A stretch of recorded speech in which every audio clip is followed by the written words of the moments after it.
First live webcast from the Dandelion page. Hope all is well. Wanted to show you these beautiful chicken in the woods mushrooms.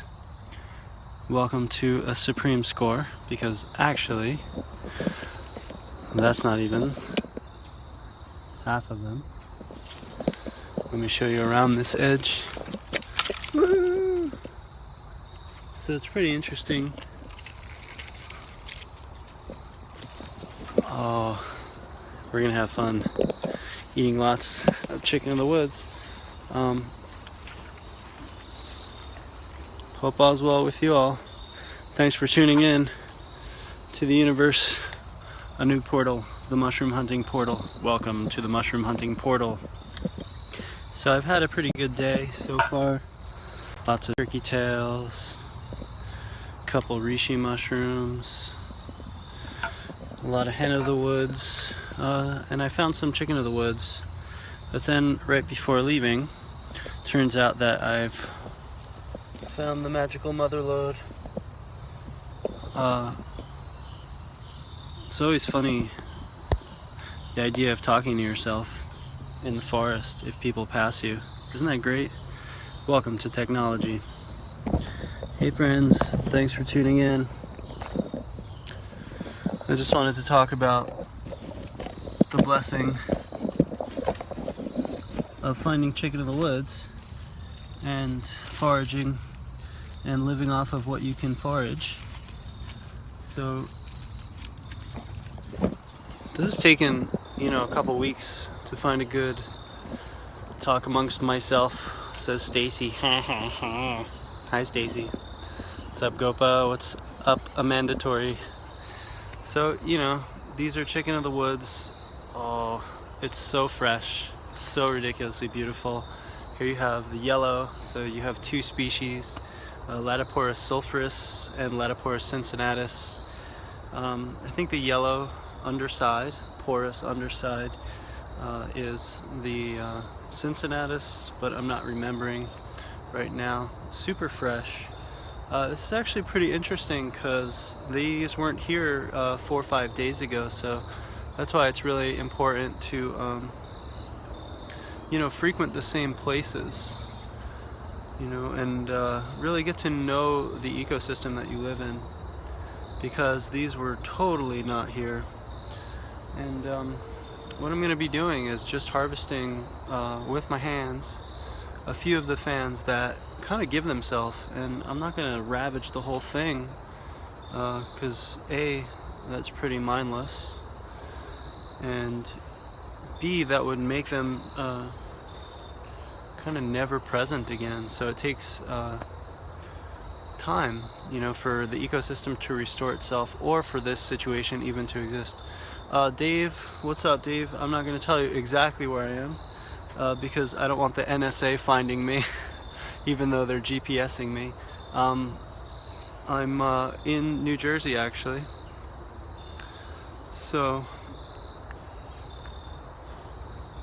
chicken in the woods harvesting. So I'll show y'all what's going on down here if I can position the camera. Hey, big thanks to everybody who's donated for the van fund. I definitely want to do this more often. Just webcast, travel, teach classes, and share the return to nature. So yeah, Dave, some pretty serious stuff. Crazy world. So you can see I'm just kind of going in here and allowing pieces to come off that I grab. So small pieces, and of course this isn't like pretty for restaurants or something, but that's perfect because it's actually going to be my food source. So kind of carving this up, not taking all of it. And of course there's a whole bunch on the other side. Oh man, this is going to be so good. We actually have a potluck at Co-op 518 tonight, so looks like we're going to eat a whole bunch of chicken of the woods. Of course this is poison ivy, so not good to rub against poison ivy unless you're interested in testing out your salve. Oh Kira, thanks to here. Everyone is GPSed by the NSA. holly. That's how it goes. If you're not familiar, check out what Edward Snowden revealed. That naughty boy. Kira, so glad to hear that you like the reishi tincture. Yeah, feel free to ask any questions. If anyone has any questions, live and intimate with Dandelion as I forage dinner. So one time Lauren Roderick, we took, I forget what it was almond meal, flax meal, chia, and she ground that up, and we added some Parmesan cheese, and we made like we took an egg and we made breaded chicken of the woods, and then we fried it in coconut oil. And so we basically had fried chicken dinner, which was amazing, totally amazing. Lauren maybe can tell you all the recipe if anybody's interested, but that's a really beautiful way to eat fried chicken. I mean, if you're gonna eat it, if you use all really good and wholesome ingredients and you fry food, it's way different than frying it in like hydrogenated, nasty, cancer-causing oil. So, am I doing psilocybin? What a great question. I would say that you don't do psilocybin. Psilocybin does you.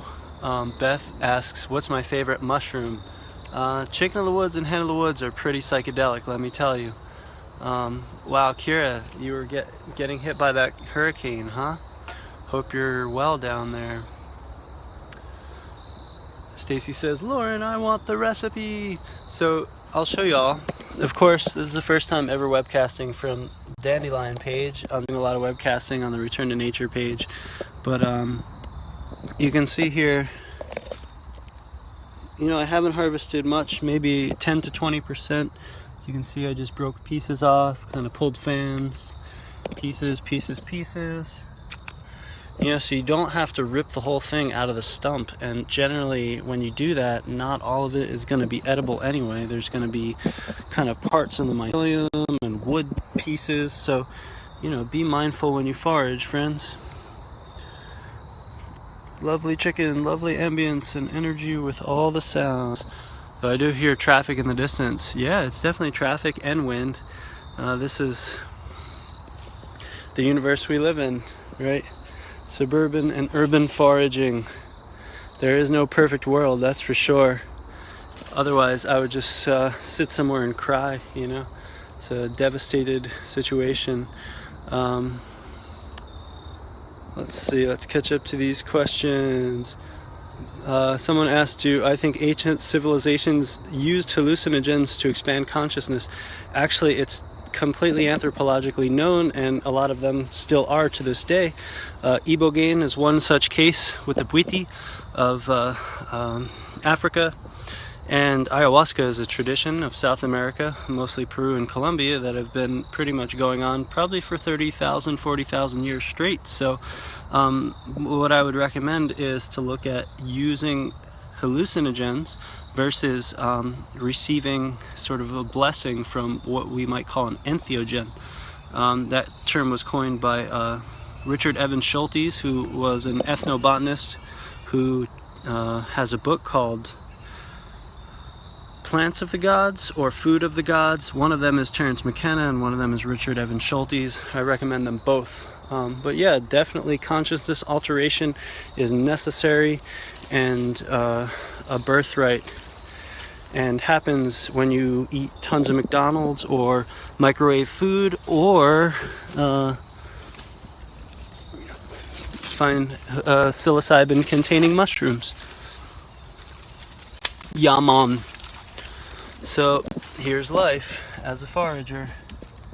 Ta-da! So again, I'm just going to take small bits of these fans. I don't need a whole ton of it. I would never, you know, you learn this the hard way. Try never to take more than you need or can handle. This is the forager's like rule.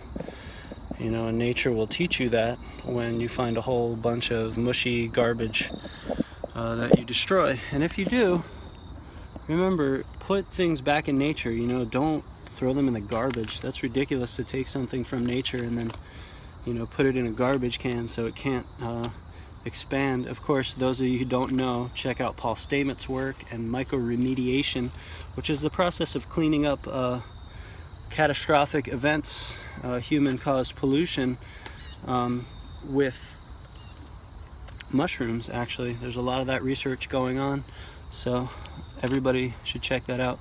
This stump, let's see, catching up to the questions, what kind of tree is this? I can't tell. It's either probably an oak, a maple, could be a tulip poplar, but it's likely to be an oak. But of course it has no bark on it. So I think this is the chicken of the woods tree. So important to have these all studied for their purposes. Agree, Holly. Takes a lot of years of research, you know. I had gotten that book by Richard Evans Schultes and gotten into ethnobotany after listening to hours and hours of Terence McKenna by the age of 20 or 21. And really, mushrooms are what got me out into nature. Mushrooms made me who I am. Because actually my mom was a photographer and still loves taking pictures, and I also really was inspired to take nature pictures. I basically got D's and F's in high school, but photography class I did really well in. Woodshop, all those great things. So when I started going in the woods, of course, I started looking for mushrooms because I thought they were really photogenic. Then I learned that they were edible and tried to figure out which ones I could eat.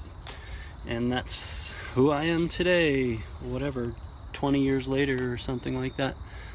Plants of the Gods and From the Bodies of the Gods. I don't know about the book From the Bodies of the Gods, but neither of those are it. Food of the Gods is Terence McKenna, and Plants of the Gods is by Richard Evans Schultes, which is an ethnographic understanding of consciousness-altering plants throughout the globe. Also, check out the German-born Christian Rach. He also is an ethnobotanist, mostly of the Himalayan region, Nepal, etc. Larry G. Peters is another one who studied with Nepali shaman and understood those plants of consciousness alteration. But, you know, you've probably, some of you have heard from me. This is consciousness altering. Everything alters your consciousness, so it's just a matter of what kind of alteration you choose, right? Ta-da! So this is 2 big bags of mushrooms.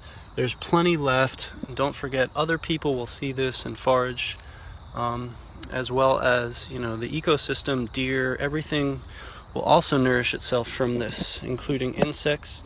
So it's not just me out here. So I don't want to think like an exploitive capitalism of me and mine. Plus, I found that if you dehydrate them, you know, in a food dehydrator, they're not very good unless you want to just use them in soup stock, but they get pretty porous and woody. So, you know, it's best fresh. Nothing is like fresh mushrooms. So you can see I've got 2 bags full of mushrooms. That's going to be just fine for me, and there's plenty left. A lot to go to spore, to allow it to spread.